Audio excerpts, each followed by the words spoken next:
গত পর্বে আমরা দেখেছিলাম কিভাবে হাজার হাজার বছর ধরে বন্দী থাকা ইয়াজুজ ও মাজুজের প্রাচীর ভাঙার প্রচেষ্টা প্রায় সফল হতে চলেছিল। আমরা জেনেছিলাম কিভাবে তাদের সর্দার প্রথমবারের মতো ইনশাআল্লাহ বলবে এবং সেই একটি শব্দের জোরেই খুলে যাবে পৃথিবীর বুকে মহাবিপর্যয়ের দরজা। আজ আমরা জানব সেই প্রাচীর ভাঙার পর থেকে শুরু করে কিয়ামতের চূড়ান্ত মুহূর্ত পর্যন্ত কি কি ভয়ঙ্কর ঘটনা ঘটবে। সারাদিন ধরে দেয়ালটা ভাঙতে থাকবে। দিন শেষে যখন দেয়ালটা প্রায় ভেঙে পড়ার মতো অবস্থায় চলে আসবে, তখন তাদের সর্দার হয়তো আল্লাহর ইচ্ছাতেই বলে উঠবে, আজকের মতো এখানেই থামো, ইনশাআল্লাহ বাকি কাজটা আমরা আগামীকাল এসে শেষ করব। সেই একটা মাত্র শব্দ ইনশাআল্লাহ তাদের হাজার হাজার বছরের চেষ্টাকে সফল করে দেবে। পরের দিন সকালে যখন তারা ফিরে আসবে, তখন তারা দেখবে দেয়ালটা ঠিক তেমনই ভাঙা অবস্থায় আছে যেমনটা তারা দেখে গিয়েছিল। এরপর তারা এক ধাক্কাতেই সেই দেয়ালটা ভেঙে ফেলবে এবং কোটি কোটি ইয়াজুজ ও মাজুজ বন্যার পানির মতো তীব্র গতিতে সারা পৃথিবীতে ছড়িয়ে পড়বে। তাদের আগমনের সাথে সাথেই পৃথিবীতে শুরু হবে এক চরম বিপর্যয়, এক ভয়ঙ্কর দৃশ্য। যখন তারা উঁচু ভূমি থেকে দল বেঁধে নামতে থাকবে, তখন মনে হবে যেন পাহাড়ের উপর থেকে এক বিশাল কালো সমুদ্রের ঢেউ নেমে আসছে। তাদের চিৎকার আর পায়ের শব্দে মাটি কাঁপতে থাকবে। তারা তাদের যাত্রাপথে যা কিছু পাবে সব কিছু ধ্বংস করে দেবে। সবুজ ফসলের মাঠ তাদের পায়ের নিচে পিষে ধুলোয় মিশে যাবে। ফলের বাগানগুলো তারা উপড়ে ফেলবে। শহরের পর শহর তারা জ্বালিয়ে পুড়িয়ে ছারখার করে দেবে। যখন তারা জেরুজালেমের তাবেরিয়া লেকের পাশ দিয়ে যাবে, তখন তাদের প্রথম দলটি সেই লেকের সমস্ত পানি পান করে শেষ করে ফেলবে। লেকটি একদম শুকিয়ে মরুভূমির মতো হয়ে যাবে। কিছুক্ষণ পর যখন তাদের শেষ দলটি সেই শুকনো জায়গার পাশ দিয়ে যাবে, তখন তারা একে অপরকে বলবে, হয়তো কোনো এক সময় এখানে পানি ছিল। পৃথিবীর মানুষ ভয়ে আতঙ্কে দিশাহারা হয়ে যাবে। তারা নিজেদের ঘর বাড়ি ছেড়ে পাহাড়ের গুহায় এবং জঙ্গলে গিয়ে আশ্রয় নেওয়ার জন্য ছুটতে থাকবে। কিন্তু ইয়াজুজ ও মাজুজের হাত থেকে পালানো প্রায় অসম্ভব হবে।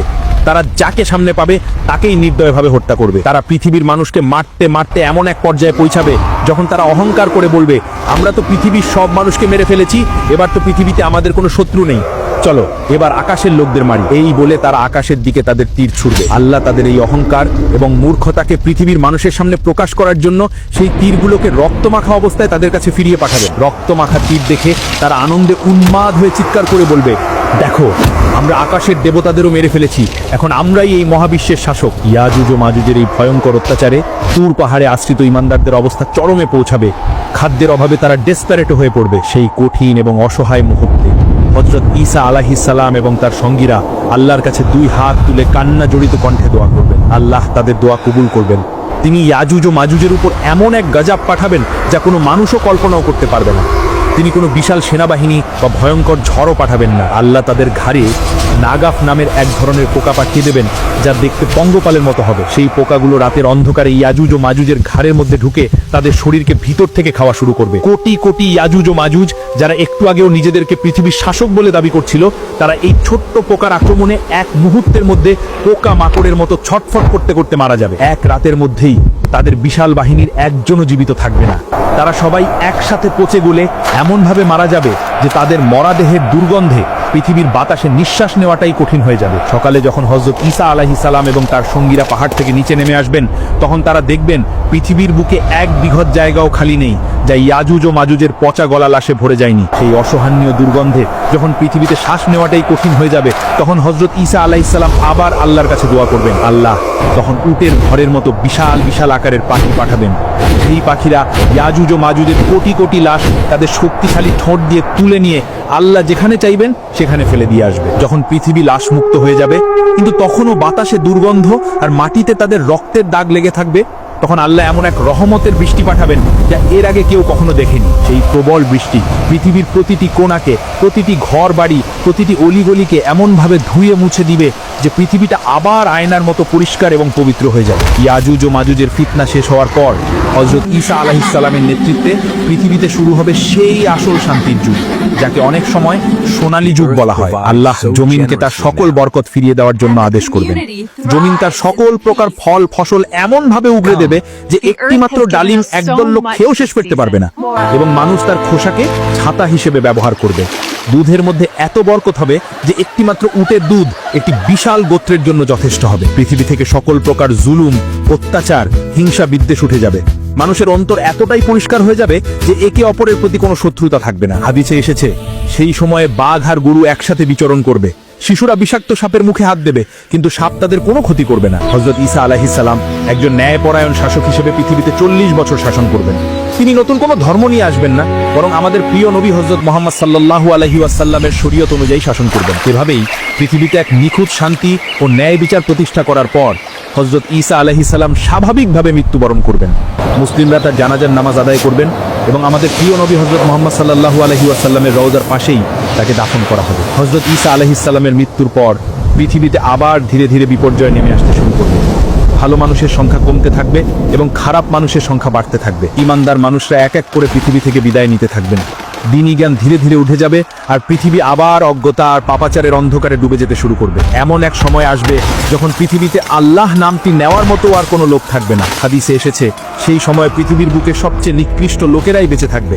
তারা পশুর মতো নির্লজ্জভাবে প্রকাশ্যে রাস্তায় দাঁড়িয়ে খারাপ কাজে লিপ্ত হবে এবং তাদের উপরেই কিয়ামত সংঘটিত হবে। ঠিক সেই চূড়ান্ত অধঃপতনের মুহূর্তে প্রকাশ পেতে শুরু করবে কিয়ামতের সেই শেষ এবং সবচেয়ে ভয়ঙ্কর আলামতগুলো। হঠাৎ করে কোনো রকম পূর্ব সতর্কবার্তা ছাড়াই পৃথিবীর 3টি বিশাল অংশ মাটির নিচে দেবে যাবে। এটি কোনো সাধারণ ভূমিকম্প বা ভূমিধস হবে না। একটি বড় ভূমিধস ঘটবে পৃথিবীর পূর্বে, আরেকটি ঘটবে পৃথিবীর পশ্চিমে, এবং তৃতীয় ও শেষ ভূমিধসটি ঘটবে আরব পরিপূর্বে। এই ভূমিধসগুলো এতটাই বিশাল এবং আকস্মিক হবে যে চোখের পলকে বিশাল বিশাল শহর, নগর, জনপদ সবকিছু মাটির নিচে চিরদিনের জন্য হারিয়ে যাবে। লক্ষ লক্ষ মানুষ কিছু বুঝতে ওঠার আগেই জীবন্ত কবরস্থ হয়ে যাবে। এই ভয়ঙ্কর ভূমিধসের কিছুদিন পরেই প্রকাশ পাবে কিয়ামতের আরও একটি বড় আলামত, তুফান বা ধোঁয়া। হঠাৎ করে পুরো আকাশ এক অদ্ভুত এবং রহস্যময় ধোঁয়ায় ঢেকে যাবে, যা 40 দিন পর্যন্ত স্থায়ী থাকবে। এই ধোঁয়া পৃথিবীর প্রতিটি কোণাকে এমনভাবে ঢেকে দেবে যে মানুষ দিন এবং রাতের মধ্যে কোনো পার্থক্য করতে পারবে না। তবে এই ধোঁয়ার প্রভাব সকল মানুষের উপর একরকম হবে না। যারা ঈমানদার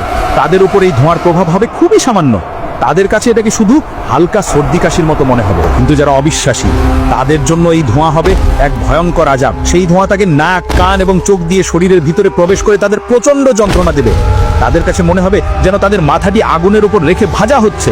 তারা ব্যথায় ছটফট করতে থাকবে এবং মুক্তির জন্য আর্তনাদ করবে, কিন্তু কোনো মুক্তি মিলবে না। 40 দিন ধরে এই ভয়ঙ্কর আযাব চলার পর যখন সেই রহস্যময় ধোঁয়ার 40 দিনের আযাব শেষ হয়ে যাবে, তখন মানুষ ভাববে হয়তো সবচেয়ে ভয়ঙ্কর সময়টি পার হয়ে গেছে। কিন্তু তারা জানতো না এটি ছিল চূড়ান্ত ধ্বংসের আগের শেষ শান্ত অবস্থা। সেই রাতের পর যখন ভোরের আলো ফোটার সময় হবে, তখন মানুষ এক অবিশ্বাস্য এবং ভয়ঙ্কর দৃশ্যের সাক্ষী হবে যা মানবজাতির ইতিহাসে আর কখনো হয়নি। সেই দিন সূর্য পূর্ব দিক থেকে নয়, বরং পশ্চিম দিক থেকে উদিত হবে। এই দৃশ্য দেখার সাথে সাথেই পৃথিবীর সকল মানুষ, সে মুমিন হোক বা কাফের, এক মুহূর্তের মধ্যে বুঝতে পারবে যে সময় শেষ, কিয়ামতের চূড়ান্ত ঘোষণা এসে গেছে। তখন পৃথিবীর সকল কাফের আর পাপী বান্দারা ভয়ে আল্লাহর সামনে সেজদায় লুটিয়ে পড়বে। তারা তাদের পাপের জন্য কান্না করে ক্ষমা চাইতে শুরু করবে। যারা জীবনে কখনো আল্লাহকে ডাকেনি তারাও সেদিন চিৎকার করে বলবে, হে আল্লাহ, আমরা ঈমান আনলাম, আমাদের ক্ষমা করে দাও। কিন্তু সেদিন তাদের ঈমান আর কোনো কাজে আসবে না, কারণ পশ্চিম দিক থেকে সূর্য ওঠার সাথে সাথেই আল্লাহর হুকুমে তওবা বা ক্ষমা প্রার্থনার দরজা চিরদিনের জন্য বন্ধ হয়ে যাবে। আর কোনো নতুন ঈমান কবুল করা হবে না, আর কোনো পাপীর তওবা গ্রহণ করা হবে না। পরীক্ষার সময় শেষ হয়ে যাবে। পশ্চিম দিক থেকে সূর্য ওঠার কিছুক্ষণ পরেই, সম্ভবত সেদিন সকালেই, প্রকাশ পাবে কিয়ামতের আরও একটি বড় আলামত। মক্কার সাফা পাহাড় বা অন্য কোনো জায়গা থেকে জমিন এক বিকট শব্দে ফেটে চৌচির হয়ে যাবে এবং মাটি ফুঁড়ে বেরিয়ে আসবে এক অদ্ভুত রহস্যময় প্রাণী। এটি হলো সেই দাব্বাতুল আরদ, পৃথিবী থেকে বের হওয়া সেই প্রাণী যার কথা পবিত্র কোরআনে বলা হয়েছে। হাদিসের বর্ণনা অনুযায়ী এই প্রাণীটি কোনো সাধারণ পশুর মতো হবে না, এটি হবে বিভিন্ন পশুর সংমিশ্রণে এক অদ্ভুত আকৃতির সৃষ্টি। সে মানুষের সাথে মানুষের ভাষায় কথা বলবে এবং তার চলার গতি হবে অবিশ্বাস্য। তার হাতে থাকবে দুটি ঐতিহাসিক এবং শক্তিশালী জিনিস, এক হযরত মুসা আলাইহিস সালামের সেই অলৌকিক লাঠি, দুই হযরত সুলাইমান আলাইহিস সালামের সেই বিখ্যাত আংটি। কাজের উদ্দেশ্য বোঝাতে স্পষ্ট এবং দাব্বাতুল আরদের কাজ হবে শাস্তি দেওয়া নয়, বরং চিহ্নিত করা। সে বিদ্যুৎ গতিতে সারা পৃথিবীতে ভ্রমণ করবে এবং প্রত্যেকটি মানুষের সামনে গিয়ে দাঁড়াবে। পৃথিবীর কোনো একজন মানুষও তার থেকে পালাতে বা লুকাতে পারবে না। যখন সে একজন ঈমানদার ব্যক্তির সামনে আসবে, তখন সে তার হাতে থাকা হযরত মুসা আলাইহিস সালামের লাঠি দিয়ে সেই ব্যক্তির চেহারা একটি চিহ্ন এঁকে দেবে। সেই চিহ্ন দেওয়ার সাথে সাথেই ঈমানদার ব্যক্তির চেহারা নূরের মতো উজ্জ্বল এবং ঝলমলে হয়ে যাবে। আর যখন সে একজন অবিশ্বাসী ব্যক্তির সামনে আসবে, তখন সে তার হাতে থাকা হযরত সুলাইমান আলাইহিস সালামের আংটি দিয়ে সেই ব্যক্তির নাকে একটি সিলমোহর মেরে দেবে। সেই চিহ্ন দেওয়ার সাথে সাথেই কাফিরের চেহারা ঘুটঘুটে কালো এবং কুৎসিত হয়ে যাবে। এভাবেই সে পৃথিবীর প্রথম থেকে শেষ পর্যন্ত আসা প্রত্যেকটি মানুষকে দুটি স্পষ্ট ভাগে ভাগ করে ফেলবে, মুমিন এবং কাফির। এই চূড়ান্ত বিভাজনের পর মানুষ আরো কিছুদিন পৃথিবীতে বেঁচে থাকবে, কিন্তু সেই জীবন হবে এক ভয়ঙ্কর মানসিক যন্ত্রণার।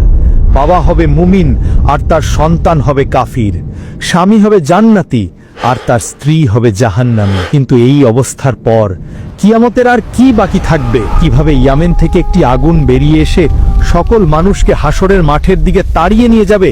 আর কিভাবেই বা হযরত ইসরাফিল আলাইহিস সালামের সেই প্রথম ফুৎকারের মাধ্যমে এই পৃথিবীর চূড়ান্ত ধ্বংস শুরু হবে? পৃথিবীর ইতিহাসের এই চূড়ান্ত অধ্যায় এখনো বাকি। জানতে হলে পরের পর্বে ফিরে আসুন। ভিডিওটি লাইক করুন, শেয়ার করুন আর পরবর্তী পর্বের জন্য চ্যানেলটি এখনই সাবস্ক্রাইব করুন।